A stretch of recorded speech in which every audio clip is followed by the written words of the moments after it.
चांदनी रात थी। तालाब की सतह पर हलचल थी, जैसे कोई बहुत पुराना राज फिर से जाग रहा हो। राजकुमार अर्जुन अब 16 का हो चुका था। माता नहीं थी उसकी, पर चंपा का चेहरा हर सपना बनकर उसके जहन में रहता। एक रात अर्जुन को फिर वही सपना आया। तालाब, चंपा की मध्यम मुस्कान और एक आवाज, वक्त आ गया है बेटा। अर्जुन हड़बड़ा कर उठा, दरवाजे की ओर देखा। वहीं खड़ा था एक बूढ़ा साधु, जिसकी आंखें चंपा जैसी चमक रही थीं। तेरे खून में नागवंश की आग है, साधु बोला, और अब तुझे अपने भाग्य से मिलने चलना होगा। राजकुमार महल से निकल पड़ा, कंधे पर तलवार, मन में डर और सवाल। जंगल में हवा कुछ ज्यादा सर्द थी। पेड़ खामोश थे, जैसे सब जानते हों कि आज रात कुछ होने वाला है। अर्जुन जैसे ही पुराने तालाब के पास पहुंचा, तालाब की सतह चांदी जैसी चमकने लगी। माँ, उसने धीरे से कहा, और पानी में एक चेहरा उभरा। चंपा थी वो, अब भी वैसी ही सुंदर, लेकिन अब उसकी आंखों में सांसारिक मोह नहीं, बल्कि एक तेज चेतावनी थी। अगर तुम सच में मेरे पुत्र हो, तो नागवंश की परीक्षा में खुद को साबित करो। तालाब का पानी अचानक फटना शुरू हुआ, जैसे धरती का मुंह खुल गया हो। नीचे एक अंधेरी सुरंग थी। अर्जुन ने एक गहरी सांस ली और छलांग लगा दी। सुरंग में अंधेरा था, लेकिन दीवारों पर नागों की मूर्तियां थीं, जिनकी आंखों में नीली रोशनी जल रही थी। हर कदम के साथ अर्जुन की सांसें तेज होती जा रही थीं।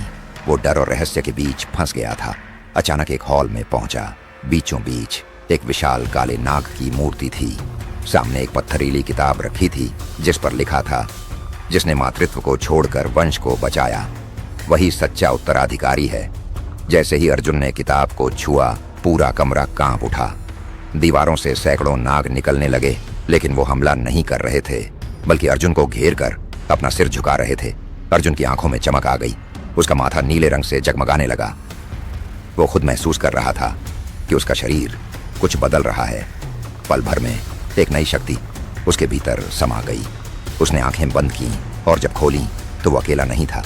उसके पीछे खड़ी थी चंपा। मुझे माफ करना बेटा, चंपा ने कहा। मैं तुम्हें छोड़कर नहीं जाना चाहती थी, लेकिन तुम्हें यह शक्ति देनी थी। अब तुम नागवंश की रक्षा करोगे, अंधकार से, उस ताकत से जो जाग रही है। कौन सी ताकत? अर्जुन ने पूछा। वो जो मेरी मां को निगल गई, जिसने नागलोक को शाप दिया, और अब तुम्हें उसका सामना करना होगा। इसी के साथ अर्जुन को नागकुल की तलवार दी गई, जिस पर लिखा था, धर्म वही जो अंधकार से रोशनी की ओर ले जाए। अब वो सिर्फ एक राजकुमार नहीं था, वो था नागवंश का रक्षक। लेकिन कहानी यहीं खत्म नहीं होती। अभी अर्जुन को नहीं पता कि उसके भीतर एक और आत्मा भी है, जो उसे अपने अधीन करने को तैयार बैठी है।